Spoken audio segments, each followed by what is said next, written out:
Welcome into 11 Personnel presented by Monticello Bank. Nick Roush here with Adam Luckett on what has been a wild and crazy week. Luckett, I swear, this happens all the time, right? We're just like, all right, well, I'm not sure what we're going to talk about this week. And then all of a sudden, it's the craziest damn week you've ever heard of in your life. Absolute chaos has broken out across college football.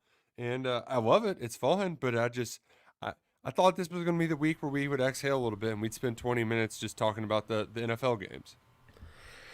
Yeah, I was going to get on here and pretty much, yeah, we'll just, once Michigan makes a hire, once Harbaugh leaves and everything, we can just go ahead and do our carousel episode. Well, that's going to be a lot different Yeah. kind of episode than I thought it would maybe be, really, all season. The end of an era. I mean, everything, or not everything, but just so much, so much has changed in college football, but this is a huge change, specifically for the SEC going into this new chapter, Mm-hmm. right? It changes a lot for a lot of programs. Like you see what Tennessee, you've seen Wes Rucker and Adam Sparks and some guys that cover Tennessee are like, hey, not only do they not have to play Bama every year, but now they don't. Now they don't have to go against Nick Saban. So this changes a lot for Tennessee, and I think it's a, I think Huge it's a for lot Auburn. different. It's huge for Auburn. It's huge Mm-hmm. for LSU. It's huge for Texas A&M if they ever get it together, if they want to break through. Um, Georgia, that's the only team they could not beat. That's the only team Kirby could not master. He was 1-5, I believe, against Nick Saban. The only win they lost previously in the same season, and they probably don't beat that team if Jamison Williams and John Mechie don't get hurt. They caught a couple breaks there, and so it was that. This was the one big obstacle I think in everyone's way, obviously. And now that that's potentially out of the league, SEC wise, it just changes everything. It makes it easier for potentially Texas to come in here, and for us Oh, as a yeah. college football community, we get to see wild and crazy Alabama fans. We've seen them. We Right, have seen right. them, but not like this. Not without the guiding light. Uh, Oh, the he calmed the them the down. He's the made iron Bonbon fist behind pay. all of their trash talk. They do not have that anymore, and that is in itself is going to be highly entertaining. And it's the first coaching search Alabama's done on Twitter. Like Twitter wasn't around when Yeah. they hired him, '06 or whatever. So it's a whole new era, and it just it's college football's gonna miss him, and we'll talk about how his greatness forever. But there is a kind of a refreshing man, this is gonna be it's gonna be different and new. Mm-hmm. That's until no one can be Kirby, Right, but right. but it's Well, it's fun just to picture what it could look like, and I think it's fun for a lot of teams in this league now that that's out of the way. it did. His iron grip on the SEC was much more firm years ago when it did get to a point where we were like, is he ever going to go away? Like, this isn't even fun anymore. Right. He makes Urban Meyer quit in Yeah, 2009. yeah.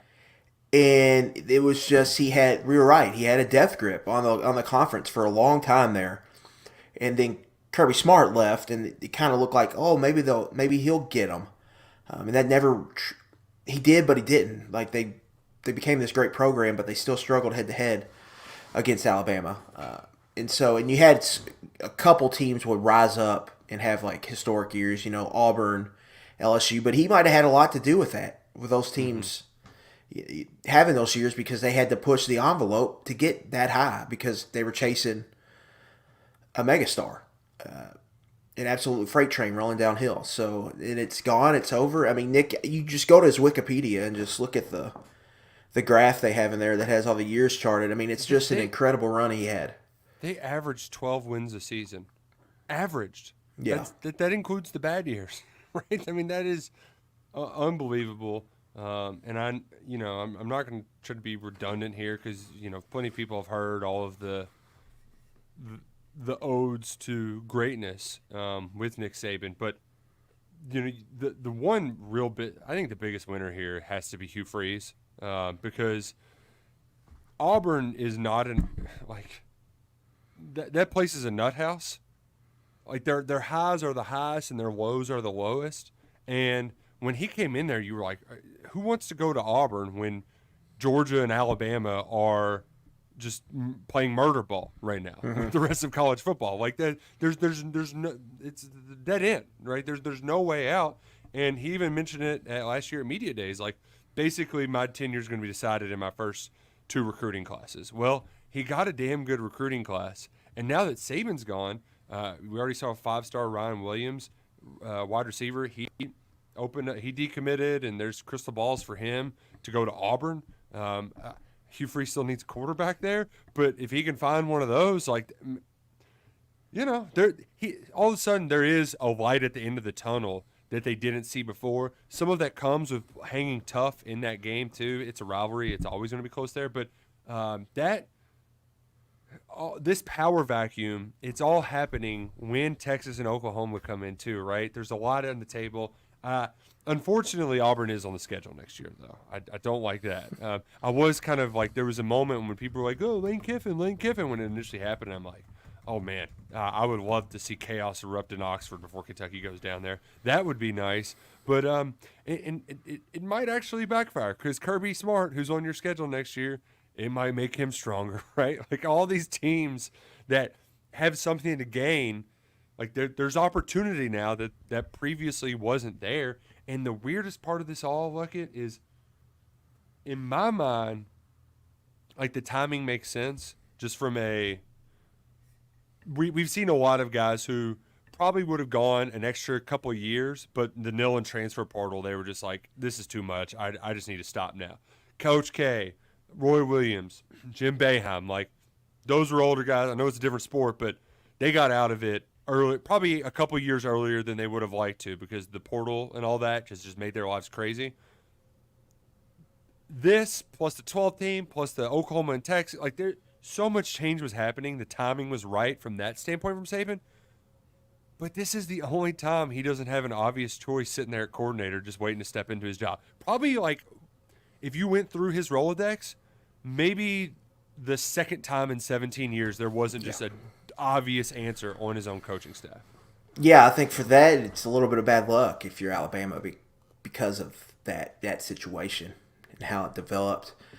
There's been talk this week about how they really wanted Sark to be the next guy, and he got sick of waiting and went to Texas, and so that left you with a weird situation with Bill O'Brien. Bill O'Brien leaves. You go and have to hire Tommy Rees. Pete Golding was a guy that was around for a long time. So he seemed like Saban really liked, but they had to move on after 4 or 5 years with him. So they bring in Kevin Steele. Kevin Steele decides to retire this offseason. And so they're kind of in a tough spot here. And you kind of look at former assistants. It's not like there's someone out there doing a really good job at a second-tier program. And Mike Loxley is a name being floated out, but he's doing a good job. I think Maryland has won 3 straight bowl games, respectable in the Big Ten, but that's not necessarily an Alabama-type hire. And so they're just in a difficult spot, and there's not a clear slam dunk, and there's not even the star coordinator at a powerhouse program that you could hire. There's not a Dan Lanning, there's not a Kirby Smart, there's not a Lincoln Glenn Riley. Schumann's like 2 or 3 years away from being that guy. Right. And so it's just unfortunate for Alabama. And this happens probably 2 years after Dabo really loses a lot of his shine. Yeah. And all that makes it an unfortunate situation. But regardless, you're following the best to ever do it. So that bar is going no matter what. That bar is going to be so high. And you look at a guy like Kalen DeBoer, who seems like the favorite for this job as of right now. Mm-hmm. This is a dude with an impeccable record. He's won everywhere he's been. I mean, he made Indiana decent at football as a coordinator. Yeah. But I mean, he's God couldn't do that. He's good, but this is different. It is a talent accumulation. It's a talent accumulation game down here, and there's a lot of stuff you have to do as the Alabama head football coach, and a lot of it centers around maybe rolling up them sleeves, getting in the dirt a little bit. because you got to go get players on top of kissing babies and all the other stuff you have to do. And so for him, he doesn't strike me as a guy, Nick, that wants to do all that. So the fit there would be interesting. I think he's a really good coach, but I just don't know. I would bet on it not working. Better Brian Harsin, right? Like just a better X's and O's Brian Harsin. Yeah, but essentially he could go 9-3, 9-3, and they'll want to fire him. Like that's what we're walking into here with Alabama. That's why this is so fascinating to see how this shakes out here over the next couple years. And it's a no-win situation for whoever comes in here. The bar is so high, right? And then if you lose a game to Auburn, they're really going to want your ass out of there, right? And then we might actually get Iron Bowls that aren't maybe elite. Maybe we'll get a couple unranked versus unranked eventually. Ooh, the Egg Bowl will take its place. We'll get Jeff Levy and Lane Kiffin putting up 120 points while meanwhile the Iron Bowl's laying duds. Yeah, it's just there's a whole generation of football fans, Nick. Even guys my age probably don't really remember Saban without Saban. I'd have to go back to high school. Young high school before they didn't have Nick Saban. And so it's been a long time since they haven't had this guy. And a lot of people are going to have to – it's just going to look different. Alabama has a struggle. And they deserve some regression to the mean over there for how high they've had it. They deserve a Billy Gillespie, right? Like they're due for that because they've had plenty. And I'm not trying to compare Saban to Cal because Saban's record is much better. It's much more consistent. But – Alabama and Kentucky basketball are very similar just in the respect that it's not a one-coach deal, right? Like a lot of these – Florida State's Bobby Bowden University, and then they had one other guy win with Jimbo. Like a lot of these big-time programs for Georgia, hell, it was Vince Dooley. That was it for the longest time. You had a Tubby Smith kind of Mark Richt there. That was pretty good, but hell, Tubby even won the big one. My point being is that Alabama has had – is it 5 or 6 different coaches that have won titles? They've had a lot. Not just Bear, like Gene Stallings won at least one, maybe 2. There's a lot in between. I've been to that statue park. I forget all the name. Wallace Wade. I'm pretty sure Wallace Wade was Duke, right? And then Bryant Denny. Frank Howard, Frank Thomas. Not the. Not guy Big Hurt. taking the eugenics total T. Eugenics total T, which is not the guy who was dead but not dead. The commercial with him and Flutie on the driving range is one of the funniest commercials on television. And she'll like it too. That's right at the end. And it's on Feinbaum all the time. That and the stupid the bar blender thing. And they have there's a new one on Feinbaum. It's with Vivica A. Fox. It's like I haven't really figured out what it is, but it's kind of like I think it's like a money management thing or how to invest your money or something. I'm sure it's rock solid. Every time I watch Feinbaum and I see the commercials, I'm like, man, the average person that watches this has to be like 72 years old with these commercials. Oh man. So let's talk about some of the fun names that are out there. I think my overall point is that Alabama's had lows. They've had dumb hires. Look up Mike Price, the Sports Illustrated story on Mike Price yelling "Roll Tide" while he's in a hotel room with a bunch of paid help, if you will. Just find out. If you want to, just Google Mike Price, Alabama. That'll probably open up an internet wormhole for you. Yeah, they've had some stuff not go their way. And so they're due. And that's why it gave me great joy to see some of the names out there. One of them that you sent me that was a secondary option was our favorite nerd that crawled out of a locker this year that would just live in it in Tuscaloosa, Eli Drinkwitz. Not sure what his agent was doing there to get him in the mix for Football Scoop, but that was funny. The one that really would I think it would really put the other program back quite a bit and would probably fail it out. It would be a Charlie Strong move is Mike Norvell. Mike Norvell would do a Charlie Strong, right? Because he'd had a good thing going at Florida State. Like, oh, wow, they're right there. They're knocking on the door of being like a legitimate, consistent thread at the top of college football. He leaves, they go down the toilet, and then at the next school, he's just not good enough. I could very well see that play out between Florida State and Alabama if they end up getting Mike Norvell. Yeah, it would be interesting to leave Florida State for Alabama. Believe Bama tried to hire Bobby Bowden at one time. So if that happened, I'm sure those stories will pop up. Everything that Florida State's going through, right? ACC, fighting to get out, fighting for respect, saying they got screwed over, hating the SEC, hating ESPN. Then if the head coach goes and leaves for the, one of the premium football programs in the SEC. They might just have to quit. They're just going to fight everyone that comes in their path.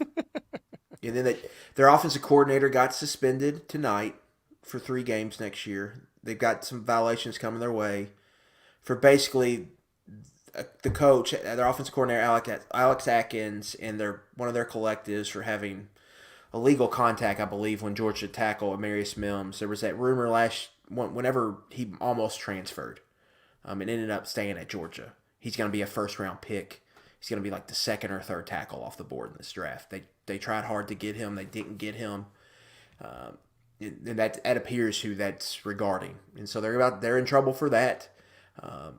And so if Norvell left them with everything going on with Florida State right now, with the lawsuit against the Atlantic Coast Conference, they want to get out of that conference. And then now they have some violations for illegal NIL kind of stuff. If he will leave them NIL for an Alabama job where, he would be walking into an impossible situation. It's the opposite of Florida State. Where Florida State, they need, this was we need you to be our savior. And then at Alabama, it's totally opposite. If you're not good enough, bro, see ya. Hit the door because we're not waiting around. And so, yeah, it would just be wild if that happened. But it does look like him and DeBoer are the top 2 candidates right now. And again, it's just not the situation for a search is not great for them right now. So kind of fascinated to see how this turns out. Yeah.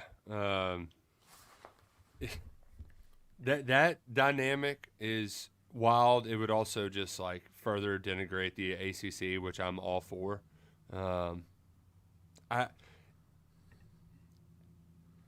Who would be a home run hire, Luckett, in your mind? Is there one person realistically that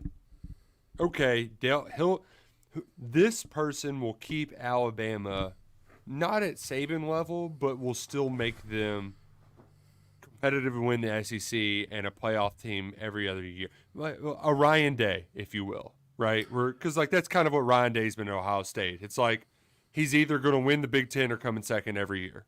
And then go to the playoff when he does win it. Is there somebody out there for this Alabama job that you could see this happening? Will Kirby Smart come back? Will he leave his alma mater? I don't know. That's the answer. I don't know. I don't think there is one. Just go conference by conference, Nick. Big Ten, who are the top coaches there? Ryan Day, James Franklin, Jim Harbaugh. Jim Harbaugh is about to leave. I don't think you want James Franklin. And I don't think Ryan Day is some shines off him at the moment. So ACC, Dabo Swinney, Mike Norvell, Bear Braun. Don't think they're really super interested in any of those 3. Other than Norvell. And then Dabo's the one where I think Alabama fans are upset, but I think as soon as he stepped in front of the mic and hit them with the Alabama, I'm from Alabama, I understand Alabama, I think he could get people all in, and he's done it. And he might just need a fresh start and get away from Tommy. The timing would work out for him well. It's just that would he use the portal, and would he buck against some of the stuff at Alabama that he's fighting against at Clemson right now? But I think he makes probably the most sense. And if you ask me, who is their best chance to make them a somewhat perennial title contender, or to win a national championship at Alabama, of all the candidates, I think he would probably be the best one. And then I think Lane Kiffin's out there. I think there's a lot of variance with Kiffin if he took the Alabama job. But there's a lot of important people, it sounds like, that aren't fans of him. Yeah. Greg McElroy said on his radio show today that he's got a lot of burned bridges at Alabama. And remember what he did last year going into that game, Nick. Like, was pretty much accusing Saban of making a coaching change with not announcing it, saying Kevin Steele wasn't calling the defense, T-Rob was calling the defense. And he did some other things, I think, on Twitter, like retweeting about maybe Saban being washed or all of that. And like, I don't think they really love some of his antics since he has left. And this is a guy they had to fire before a national championship. It probably cost them in that national championship game. I believe it was 2018. And they lost. And they fired him? I thought he left. Well, yeah, I think it was. It depends who you ask. I would. Yeah, but didn't he go straight from there to Ole Miss? No, he was at Florida Atlantic. He was working at. He left to go to Florida Atlantic. And he was going to stay on and call plays. Yeah, it was the 2016 title because it was the first one they lost to Clemson because they won it in 15 with him, beat Clemson. Next year they were going to play Clemson. But they beat Michigan State in the first round, and after that, because he was doing like working for Florida Atlantic and doing stuff when they were really supposed to be preparing for the playoffs. So he was on Alabama company time doing Florida Atlantic work, and so they ended up firing him. But I think that year him and Saban really went at each other, and I think that was the season when we saw the biggest kind of Saban blow-ups on the sideline. Here's the genesis of it all, because you mentioned the Dabo stuff and you mentioned the Kiffin stuff. A lot of this is just like they're mad now, but if they can get you wins, then it doesn't matter. Especially with Dabo. Like, a lot of the Dabo hate, they would love that all shuck stuff if he was their guy. Right. They would eat it up. Right. It's just that he beat him in national championship games twice. I mean, that's it. That's why they don't like him. And the other part of it too is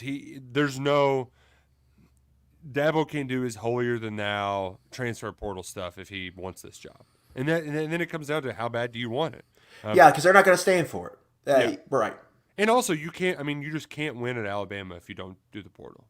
I mean, I don't care how good of a recruiter you are, Dabo, and I don't care how good of a hire you get at offensive coordinator is. You have to. Yeah, I think it'd be a great opportunity for Dabo just to kind of reset, to reset everything. And he's not that old either. I mean, he's 52, got one more run in him. Yeah. Hell, he can coach 8 more years. Easy. Not even bad an eye. So yeah, I think he makes a lot of sense for them in the position they're in. But it doesn't, at least early reports indicate that that's not going to happen. It's fascinating to watch this all unfold. It's hard to know who to trust, but you can't always trust Monticello Bank, proud presenting sponsors of 11 Personnel. It's where people matter. They've been in business for 124 years now. Oh, yeah, add another year to that because they've been putting people first. No matter what your banking needs are, Monticello Bank, they'll get it taken care of for you. Download the Go NBC mobile app to bank wherever you want to bank. And visit NBCBank.com. Monticello Bank, member FDIC. Equal Housing Lender, proud presenting sponsors of 11 Personnel. Looking on the Kentucky side of things, my radio partner, TJ Walker, said, wow, I think Saban's really overacting to the Christian Story news. I saw that. I love a tweet there, TJ. That was a great tweet by TJ because, yeah, it was 2.5 hours before Saban had his meeting at 4 to tell his team, and this news popped off about 2:30. I know because I was picking up kids from daycare and all this as it happened, and this was another kind of portal addition out of nowhere, where we hadn't heard about many guys coming to campus, and the ones that they did or didn't, nothing materialized or they went elsewhere. It looked like Kentucky was done in the portal, but instead they get this guy from Alabama who has a lot of pedigree, but hasn't played much in the secondary for the Crimson Tide. Yeah, I just with him, I think that my first takeaway was this, and it remained this after I kind of dug in. This is my belief. This is not any inside intel. I think Kentucky was disappointed with their safety play, as they probably maybe should have been, and they don't want to get in that situation again. So it's really kind of, hey, Jordan Lovett, we need you to play better, and so we're bringing this guy in to potentially be a starter here. And we'll see. And so they're going to have 4 safeties now, Nick, with 200 plus SEC snaps, where they had 2 on the team last year. And that's not even counting Alex Safari, who's going to play in the box. But I think Story here is just an addition to address depth and raise the floor of the secondary. So they're going to have options in the back end. This was a guy who had an historic high school career. Played quarterback, set the Alabama state records for total yards and total touchdowns during his career. Won multiple state championships. Played in the secondary. Was a really good athlete who made the transition full time to defense. Tuscaloosa was a reserve for a long time. Didn't really see playing time until this past year, where he was kind of their 4th safety, and now he's looking for a chance to start. Kentucky's going to give him an opportunity to come compete for a starting job. And for me, it's really Kentucky is trying to supplement that safety room. They weren't happy, I don't think, with the play they got out of that position, a position we thought might be a strength for them entering the season.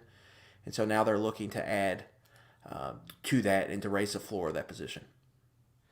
Yeah, and I love you always got to feel good when it's Alabama transfer to Kentucky. You're like, yes. Boom. There is, this is still it's kind of a Darian Henry Young addition. Except at least Darian Henry Young, you had more real estate with, and you recruited him, so you were we knew Darian Henry Young because he visited. I remember him being at the bar with Paris Johnson, right? Like when Vince was recruiting him, right? So it's a little bit different, but I think the position was a little bit of a surprise, and the fact that you just don't know if he's can he be the guy that's a starter? I don't know. It's kind of a risk you take, but it is abundantly clear though, Luckett, that they're kind of out on G5 guys. It's heavy Big Ten or SEC or sorry, like we're not. I wanted to see if this is just a 1-year thing or if this is strategy moving forward year over year. It's kind of been. I crunched the numbers and I don't have them pulled up. It's one of those things. It was an early strategy. You're right. Yeah, the first transfer class with Wandale, that was all P5 transfers, I believe. And they've had fewer but like this year, even Jamori Macklin started in Missouri. Fred Farrier's the only G5 guy, and they wouldn't take him if he wasn't from Frankfurt. You know what I mean? Like I think that part played a fact. So they're very much all in on guys who have been at this level and kind of know the expectations, the consistency, the work ethic that it takes to be in a program like this. So I think that matters, and it also matters where they're looking for offensive linemen, right? I wasn't sold on the Jacksonville State kid that ended up at West Virginia. Well, it turns out they had another iron in the fire because Gerald Mincy, that has kind of come out of nowhere. Fun blast from the past. I love that. So Gerald Mincy and Richie Leonard, they were the first 2 commitments in the 2020 class, offensive linemen from Florida. This is back when you got verbals in February at like junior days. And I was like, here's a commitment. And then in the back of your mind, you're like, there's no way this is sticking. Like that's just how it worked, right? You get some kids from out of state, commit early. And then like once they actually started getting deeper to their visits, they switch, all that happens. Well, both of them entered the portal this year, and it was like, ooh, I wonder if Kentucky's going to be in on any of them. So Mincy started his career at Florida, didn't play any for Mullen. Mullen gets fired. He transfers to Tennessee, and then he's played a lot, like a lot of football there without being a starter sort of deal. It's been, which I found to be kind of weird, but he started half the season each of the last 2 years at both tackle spots. He was at left, or it was left and then right, correct? Yes. But so he's played both a ton. He has 1,000 snaps in the SEC, and I'd like to point out I don't understand Walker Yaw coming in here being like, Ole Miss 24/7 reporting that he's visiting this weekend. The guy you're listening to right now reported that on the KS board that you read. So read it. That was on there this morning. We had it first. Let's go read it. It was there. And 247 did have a report, and it kind of confirming what you're hearing was basically like Ole Miss is out here. So it's probably going to be Kentucky. So. Yeah, they felt very good about it, and then I don't know what kind of voodoo Vince Marrow has been cooking up over there, because Mincy planned on visiting last weekend, and then that didn't happen, and then it was even up until Tuesday. Ole Miss was confident that he was going to be there this weekend, and then I learned today that he was going to be at Kentucky this weekend, and it was like, well, we'll see who's right. The Kentucky guys with Ole Miss, and Ole Miss has since confirmed what we said over there. I appreciate it, Matty G. But like I don't know if I'm going to go ahead and just put a starting crown on Gerald Mincy. I don't know what, but like, hell yeah. Get that guy in here. That Kentucky needs tackles bad. And to get a dude with multiple starts over multiple seasons in the SEC, like, hell yeah. Sign me up. Sign me up for that. I think similar to the Christian Story recruitment, Gerald Mincy raises the floor at tackle. Marcus Cox is a locked-in starter at left tackle. Yes. But he gives you real, legitimate competition with Cortland Ford. And if something were to happen to Cortland Ford, you have a guy, if he doesn't win the starting job, you have a guy that's played snaps in this league and can play both spots. So even if something happened to Marcus Cox. So it gives you depth, I think, at tackle, legitimate, solid depth. It allows you to keep Dylan Ray at guard. Mm-hmm. And so you just have options, right? I mean, you have Jagger Burton, Dylan Ray, Ben Crispin, Jalen Farmer at guard. And then you have 3 guys at tackle. And then you have Eli Cox. That's 8. You got 8 guys right there I think you would feel comfortable with. But you've needed to go to the transfer portal to get 6 of them. So to prevent this from happening in the future, you like to just develop the guys in your room. And so when you're shopping in the portal, especially at offensive line, you're not getting that ceiling too high. You know, you're shopping to raise the floor, and you're shopping to not be terrible. Like, let's just get an adequate base level of play here for our line, and that's what Kentucky is doing. And so what they're going to have here, Nick, I think, is legit competition in spring and fall camp on the offensive line, and that's going to help a lot. Specifically, just 2 years ago, they hardly could practice because a couple guys got hurt and they just didn't have anyone. Yeah, now they're going to have legitimate competition at every spot. Hurt. Right. I mean, it was literally after every practice. Well, we've had to move some guys around because there's been some guys going down. It's like, so you mean you haven't practiced with your best 5 once in the month of August? That's. And to get back to your Power 5 recruitment, this Kentucky transfer portal class has 5 national title rings in it. Jamin Dooms-Johnson has 2, Brock Vandegrift has 2, and Christian Story is bringing 1 from his true freshman season. So these guys have seen the best of the best. And Jamin Dooms-Johnson has played and contributed to a national title team. Was that 21 wins in the last 2 seasons for Tennessee? Right. Yeah, Mincy was on a Tennessee team that was in the thick of the playoff hunt in November. Yeah. Crazy. So that could be an enormous addition. I believe. So here's the thing. I don't understand transfer portal rules. I thought I knew them. I don't.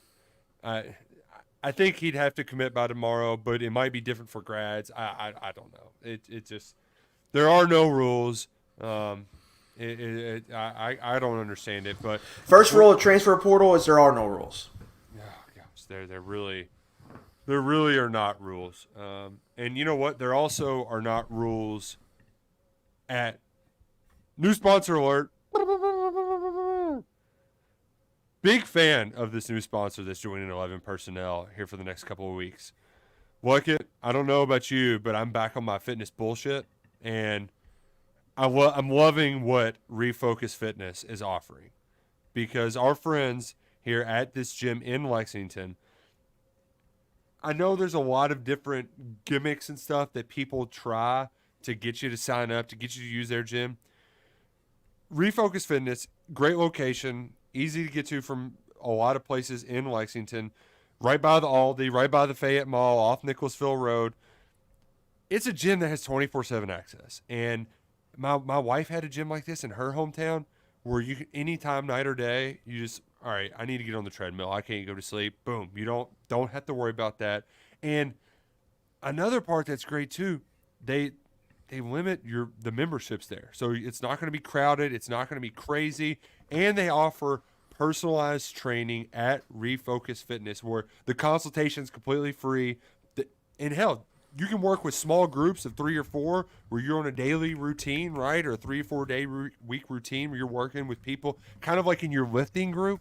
Back when you were at St. X, right? Where you're kind of competing against one another. Or you can just do that consultation. They set the playbook for you and you grab life by the horns at Refocus Fitness.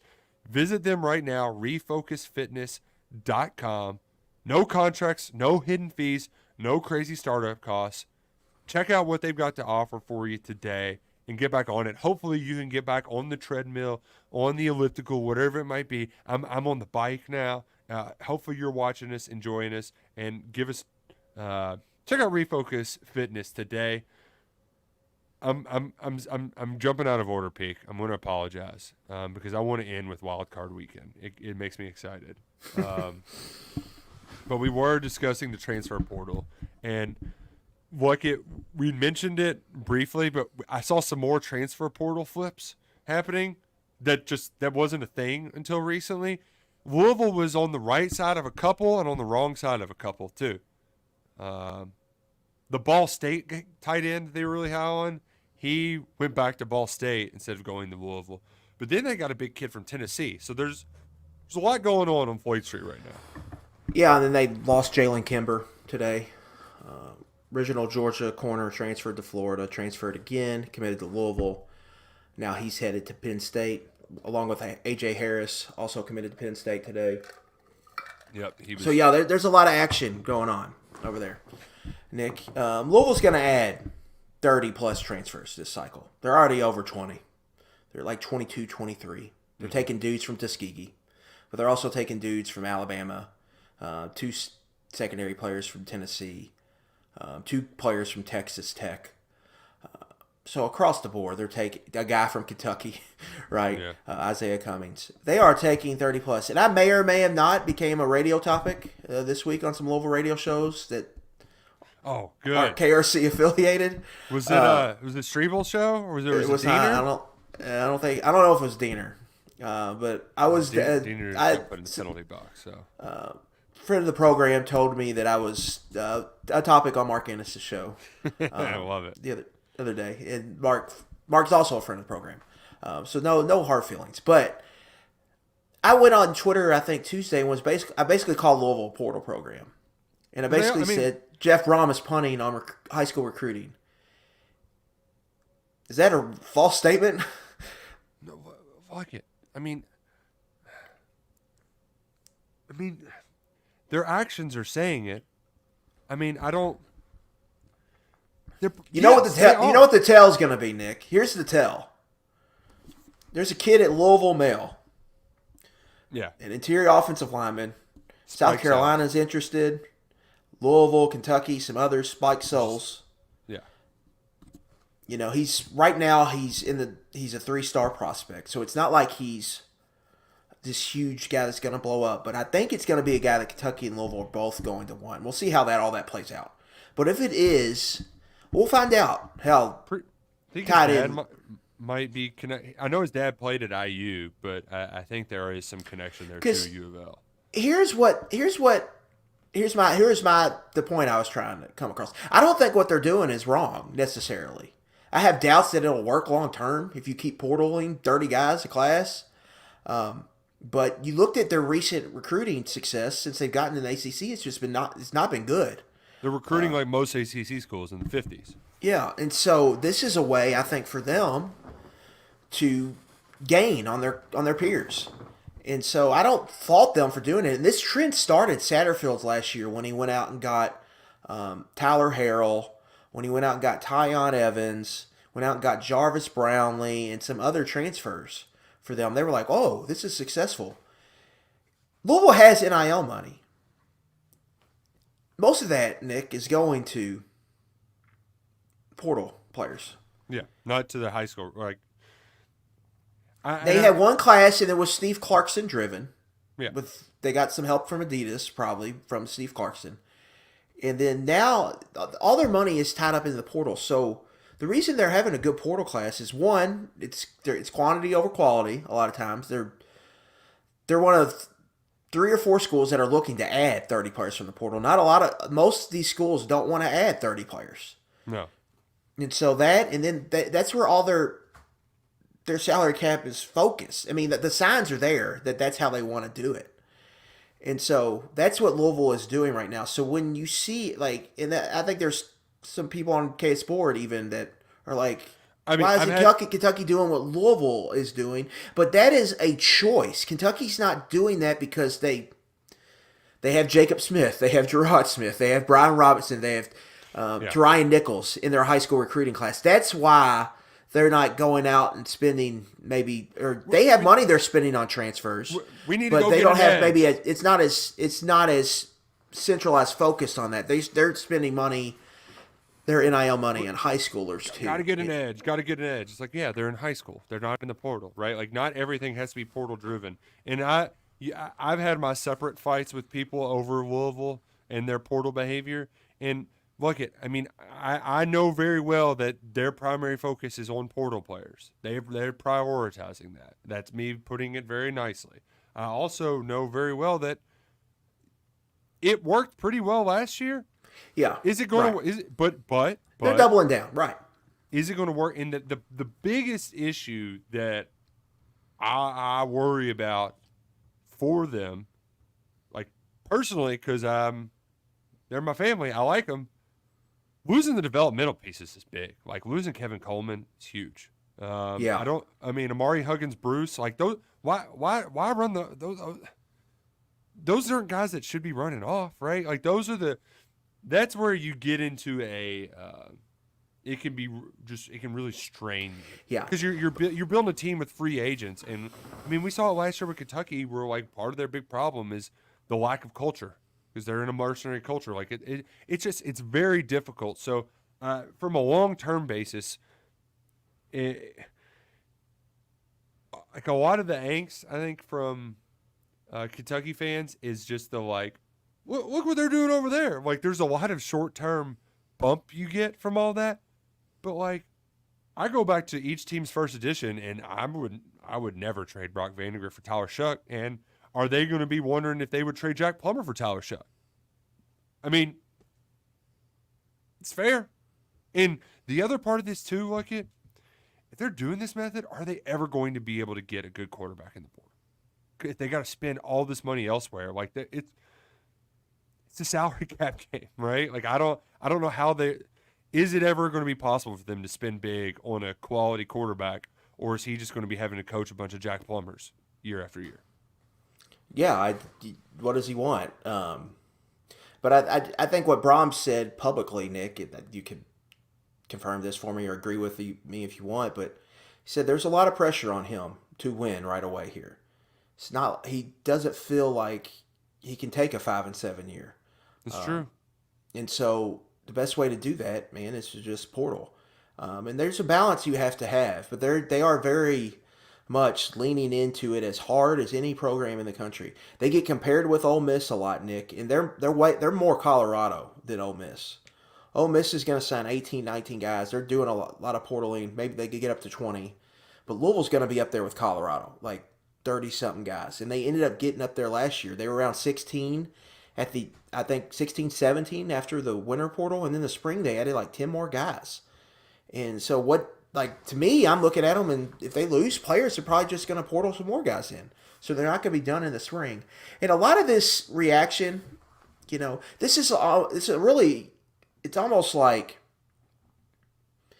in June, teams will start banking commits, and a team like Stanford will have a top 10 class for a minute, and Stanford will get buzzed in the summer because there's really nothing else going on. This is what you have to talk about. It's like, look at Troy Taylor and Stanford, recruiting a top 10 class. Well, if you average star rating it would really finish like 47th. And that's what they ended up. So a lot of this, it's almost like, I don't want to call it fake juice because it does matter. It's a little more important because these are guys that are going to play right away. Right. But a lot of it's just overreaction to getting players and getting commitments that are going to be on your team. But it's definitely a different era, and I even think myself and I think everyone else is trying to figure out like what's the best way to do this. Like, your best way to get in a bunch of portal guys is not what positions are of value in the portal and what are not, and all of that. How do you meld all that stuff? It's just a different time. It does feel like Ole Miss's isn't too much different than Kentucky's, where you have to make up for some of your high school recruiting woes by performing well in the portal. Because Ole Miss is, Hugh Freeze can't drop bags like he used to because everybody can drop bags now. So the Robert Kimdichie class, where you're number one in the country, that can't happen anymore. So, like, I don't know. What's Ole Miss, like 10th in high school recruiting, which is great. It's no slouch. But to be in the same company as the top four, you've got to go get some big names out there, some heavy hitters. And that's kind of what, Kentucky's trying to do BOFA. I think that is a little bit more conservative. And I don't know. But like you said, there's a million different ways to slice a cat. Actually, it's skin a cat, not slice it. You don't want to actually cut it off. You just want to pull the hair out. To wrap it up, Louisville's a transfer portal program. Yeah, there's nothing wrong with that. I'm sorry that that take is right. And I think I'll be proven that take is right. Jeff Brom's recruiting the same high schools that he recruited at Purdue. Like, guys, he recruited Kentucky at Purdue. I love they were like, well, he's got to establish his relationships. Oh, Jeff Brom's got to establish relationships in Kentucky and Indiana and Ohio. Yeah, like he does. Like he's not a walking legend when he walks into Trinity. He's got St. X's head coach's son is on his staff. He's got one of Mel's best players of all time is their running backs coach. Like there's plenty of connections over there. Like, it's not like they got to take time to get to know the high school coaches in the city. Hey, but they want portal players, and that's abundantly clear. Like they just want to load up on portal players. Just like I want to talk NFL, but you wanted to make a point about the national championship that did happen this week. It feels like it happened 100 years ago. Because what's even more hilarious, is like we spent a lot of time on Saban, but just think about this week. Saban, Carroll, Belichick, and Harbaugh eventually. Yeah, it's going. Harbaugh's next. They're just basically just like it's all but official to this point. And hell, and all of this, Vrabel got fired. What the hell's going on here? So. It does feel like if you're in the market for a coach, this is a good time to be in the market for head coach. I know some Chicago Bears fans that would love to be in a market for head coach, but they're sticking with Matt Eberflus. Yeah, but we're going to get into the Bears this offseason because they are fascinating. Like that's the most fascinating team I think when we're at the Combine will be them and what they're going to do with those two top 10 picks. But Monday, Michigan kicked Washington's ass. Not a huge surprise. Played out like I think we thought it would. Just trenches was just they just had the number in the trenches, and they heated up Michael Penix, and he didn't handle some of the pressure very well. But I appreciated your advice, Lucky, because I wanted to cheer for Washington, and so I did a crazy parlay, but my fail safe to get all of my money back was to just juice the Michigan line, and Michigan minus 13.5 got it at almost 3-1 odds. Boom. There we go. Let's get all of our money back. So thank you. You could just see that. I just thought you could see it coming. But I had one big takeaway, really kind of, because it's hard, Nick, when you go through a season, to actually sit down and watch teams, because we're just at Kentucky games, right? And we're doing everything that comes along with being a game. And then you're probably going to play catch-up the next week, and you're looking at the next opponent, blah blah blah. So it's hard to really dig in. But I really got to watch Michigan 3 games. I got to watch them play Iowa, got to watch them play Alabama, got to sit down and watch them play on Monday. So that was 3, and I watching them, I had this takeaway. How they play offense is, I think, how Mark Stoops wants to play offense. It's run the ball down your throat. It's play action. It's formation the hell out of you, motion you, and hit you with play action. Efficient passing game. But when push comes to shove, they can just run it or shove it down against you, and they protect their defense. But they play smart, complementary football. I think that's what Kentucky wants to look like. Yeah, but that's a want, but not like what you And can do. Kentucky. The next point was Kentucky had the lines to play that way. I think for a 5-year stretch. Yeah. But they just don't have it anymore. And I think they've got the coordinator that can do all that stuff and really successful and really scheme up a passing game. But they've got to be able to block people right at the point of the attack. And I think that's the big issue even going into next year. Can Kentucky block playing this style of ball? But I think that's what they want to do. That's how it looks, and that's how it will play out. Not saying that they're going to win a national championship with offense or anything, but Michigan is not. It's not Alabama and Georgia where the star power is just miles away. Like, they're not a bunch of first-round picks on that offense. Right? J.J. McCarthy's probably the highest-ranked pick. Corum's going to be a mid-round tailback. I think most of those linemen on that championship team are going to be mid-round guys. That tight end's going to be a draft pick, but he's not some of the tight ends they've had in the past. Yeah, and that Roman Wilson's a good player, but he's like he seems like a 5th-round pick. Good college player, right? Yeah, and so it's not like the talent-wise, Kentucky could get there. Essentially, we're kind of close to where Michigan's at, but everything, just my takeaway from that game, everything tied to Michigan is just line of scrimmage. Line of scrimmage. We're going to run the ball down your throat, and we're going to kick your ass with our defensive front. And Kentucky they don't have that on the offensive line, and that's really, I think, the one thing holding them back. And the one thing I would be, over everything else, I would be worried the most. Can they just block people? And can they get a traditional run game going? Can they play with more efficiency? If they can't, they're going to have a lot of the same issues. So they have to kind of figure that out. And that was just my biggest takeaway from this Michigan playoff run. Well, I enjoyed that very much. And now I'm really going to enjoy talking NFL because I'm so fired up for this weekend. I hate to admit how dumb my brain is, but just calling it Super Wildcard Weekend and giving me a game on Monday night, it just makes me. I want to ask you: would you rather have 3 Saturday, 3 Sunday, or the 2-3-1 that they're doing right now?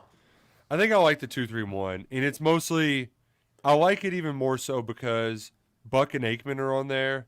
I would hate it if the Bengals were playing a Monday night game though. Having to wait all weekend, yeah, you don't want you to. Eagles fans are just in hell because they're either just end the season or give me some hope. Yeah, exactly. Right. They've lost 5 out of 6 and they got to wait all the way to Monday to play. But I've watched more Monday Night Football this year than I have in my entire life. Some of that's doing the Manning cast. Some of it's just they've gotten better games. I also like just Joe Buck and Troy Aikman calling football games. They're great. They're awesome. And yeah, so I'm with it now, and I'm also with Prize Picks.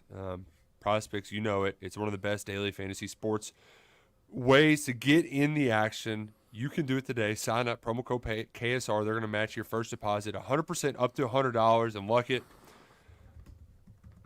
This is just the most beautiful weekend to do it because there's so many squares that need to be pushed. And I found a way to. I only have 3 squares, and my odds are goosed to 11-1. So let's just play here. I got for us. Mason Rudolph, less than 158 passing yards. Okay? It's going to be nasty weather in Buffalo. Rudolph hasn't completed more than 18 passes in a football game. Basically, I'm just please don't throw 2-3 long passes to George Pickens, and this will get home. Second one, Aaron Jones. 100-yard rushing game at Dallas. Dallas, great against the pass, bad against the run. The Packers, I don't know. I kind of like the Pack in that game. And the big reason why I like these last two picks, homecoming game for Aaron Jones. He's a Texas boy. Coming back home to Dallas, he's going to want to show out. Same thing with Tyreek Hill going back to Kansas City. Needed one touchdown to cap that off, and I'll win 11 times. Bang for my buck with Prize Picks, the best daily fantasy sports place out there. PrizePicks.com/KSR. Download the app. Put in that promo code KSR. 100% up to $100 on your first deposit. And that brings me to my next point, Luckett. I like some dogs this weekend, Luckett. I just do. I know you see some of those lines, but there's always upsets. And Mike McCarthy blowing it to his former team, it just makes too much sense, man. It makes way too much sense. I've already got the Packers +7, and the part for me is that the Packers defense is bad. But so what? Can't confirm. They suck. But dude, Jordan Love, it pisses me off dealing with TJ, my Packers fan radio co-host, because it's like, dude, how do you go through life just always having great quarterbacks? His entire life has been Brett Favre, Aaron Rodgers, and now Jordan Love is going to be good. So let's play the string out on Mr. Cupid. Yeah, but like, dude, he's much better than what I thought he was in year one. And if these young receivers, like, if they keep this trajectory going forward, like they've steadily improved throughout the year. He's not Mr. Hall of Famer, but I think the Bears fans would trade for him right now. You know, I mean, straight up, just swap their guys. I think they do it. So I kind of maybe I'm just falling for them because I look over the sideline, I see Mike McCarthy's big dumbass, and I just know that he loves to mess it up. But yeah, I like that dog. I also love the Rams too. I think the Rams are low key sneaky good, and me it goes against, like, part of me is just falling for the Jordan Love stuff that he showed us last week, and he played great. But I think the best play of the week is the Rams going to the Lions and beating them, because that Lions defense is just an abomination. They haven't gotten better at all this year, Luckett. You would think at some point, like, they get better, but no, not the case. I don't know why Aaron Glenn, they're like, oh, we're going to – maybe because they have to for the Rooney Rule, but, like, Aaron Glenn stinks.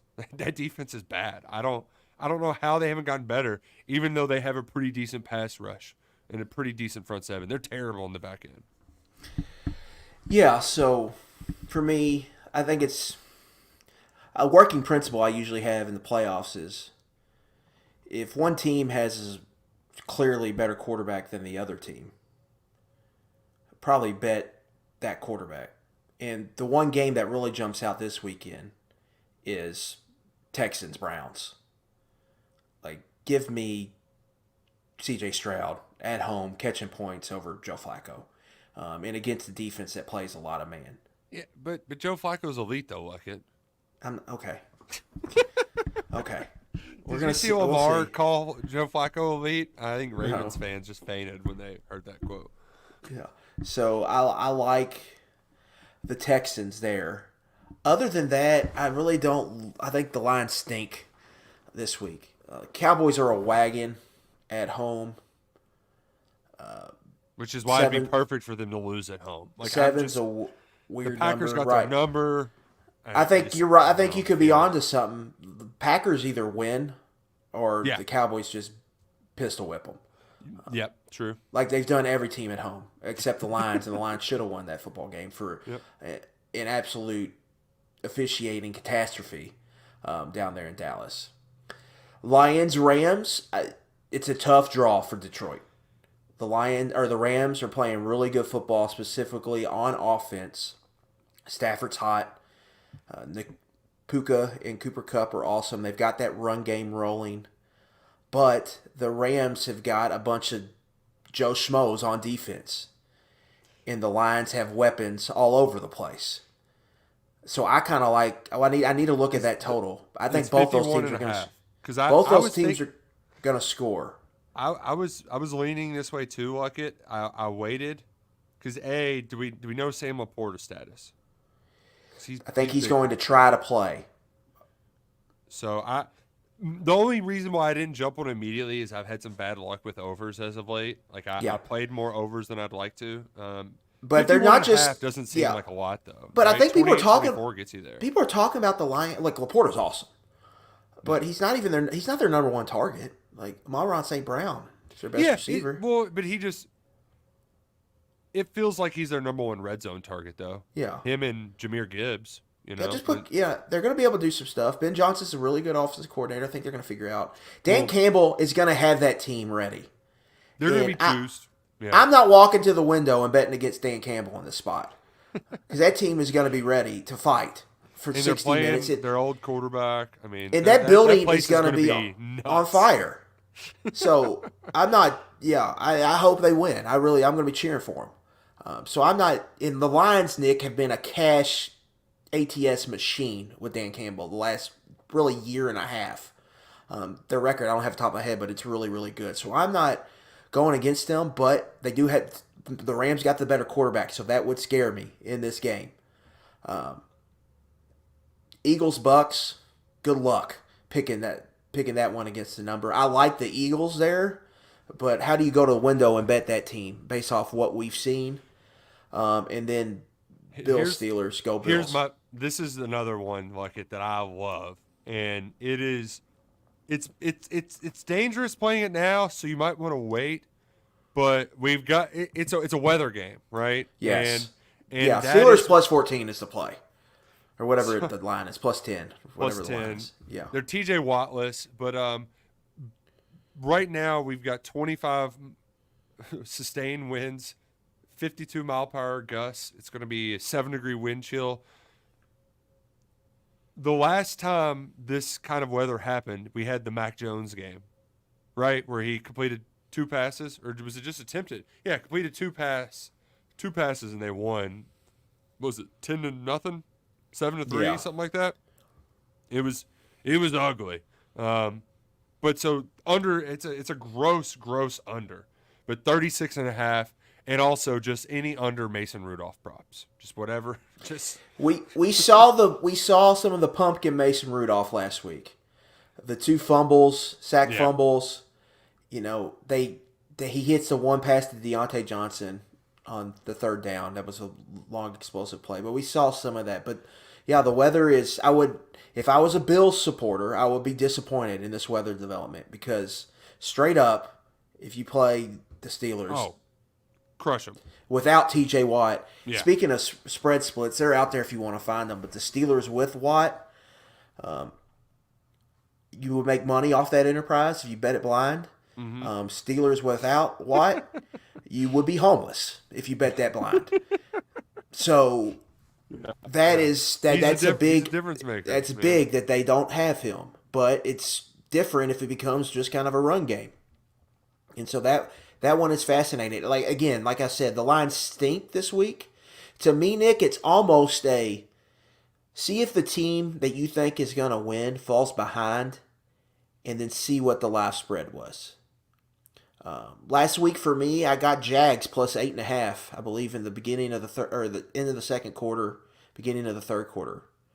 Jumped on that. They lost by 8, so that was a nice little cover. I think. What you need that is maybe the avenue for me this week. Is just wait it out and see how some of these games develop, and then jump on them when it becomes obvious which side you think is going to win, or whether it's like the Bucks get up 14-0. I don't think the Bucks are going to blow out the Eagles. I think the Eagles will come back. Yeah. And if you got it around a touchdown, I would feel good about it. So something like that's what I'll be monitoring this weekend. Will you be monitoring Peacock? Do you have? I will be on the P. Or is it on the P or on the cock? This is a golf house, so we've had Peacock for a while now. I don't know what to make of that game either, because there's part of me that, like, the Dolphins have proven time and time again that they're frauds. That's what we forgot. I like the Dolphins. I think they're going to win. The Chiefs stink. They're not any good. They're just not. And it's another thing too that, I mean, their whole team's been hurt all year, and I know that they've lost to basically every good team they've played. But when they were wagging, it was just because they had all their guys healthy. Yeah, they had a good schedule. Like, you go back and look at the Dolphins' schedule, they played a lot of bad teams this year. And there's no doubting it. But also, when they were at their best, it's just because they had everybody healthy. And that's the thing. Are they getting Waddle and Mostert back? That would be my big question. See, especially Mostert, because his being able to hand the ball off to him in the red zone, I felt like they really struggled with that against the Bills when the field got tight. And but that's another weather game. That's another weather game. It's going to be like minus 40 on the wind chill. So, like, how do you eat? Like, that's another one I'm not going to touch, because what does that even look like? Right. And the other part to that game, too, is just Tua. What the hell happened to that guy? It's the guy that was nails, comes in off the bench cold in the national championship game and wins it. And then now he's just, I mean, he looks like the freaking Brucey from Longest Yard, just like, when it's into the games. I mean, like, what the hell is wrong with that guy? I will say one thing I've kind of noticed about the offense. When they have Waddle and Hill out there together, I mean, it is danger for opposing defenses. But if you remove just one of those guys, they get a lot easier to defend. Because it's easier, I think, to kind of shift your coverage over to one of them. But my bigger point is just, like, he's made it was last week he made this interception, and then I forget the other 2-minute interception where he just, it's like something in his somebody in big games he has been disappointing throughout his Dolphins career. There's no doubt about it. It goes back to my like video game playing days when you would accidentally tap the button and they would like throw it up really high, right? Instead of you know what I mean? Like, loft it, yeah, and you're like, no, I didn't mean to press it, and then it's just an arm punt. He's done that twice with under a minute to play. The other game was over in Germany, I think, right? Didn't they lose a close one over there? They lost to the Chiefs. We were driving back from a road trip. I don't know if it was me and you or me and Peak, but we were heading back from somewhere when that game was going on. His brain melted when that happened. Yeah, so that's the part of this that even, I mean, it goes back to your quarterback conversation. I trust Patrick Mahomes. In cold weather instead of the Dolphins Tua guy. You know, it's just right. That's kind of the side I'm leaning on, and I hate it for the Lions that they're playing the Rams, because I really want the Lions in the playoffs. I would love to see them get another swing at Dallas next weekend, and so that's what I'm cheering for. And really, Nick, I kind of treat this like the NCAA tournament. I want the best matchups for next week, so like that's really what I'm wanting. So I want Lions, Cowboys. Give me Lions, Cowboys next week. Whoever the Niners play doesn't, I think they're going to, even if they play the Eagles, they're probably going to beat them by 10 or so. Yeah. Chiefs, I just don't think the Chiefs are that good. So I would rather see the Dolphins win. Let's see the Dolphins play. Well, I don't know if I want to see Dolphins Ravens again. So maybe I'll take that back. Maybe Chiefs Bills, and then Ravens. Who's in the fourth? Ravens Texans, I guess. But that's really what I want to see. I want the best matchups possible. Don't want to. That's the worst when you get the. It's kind of like the NCAA tournament. It's fun when it happens, but then it's next week. It was like, oh, this isn't fun. It was kind of like Giants Vikings last year. Giants beat the Vikings, and they went to Philly and just got co-cocked.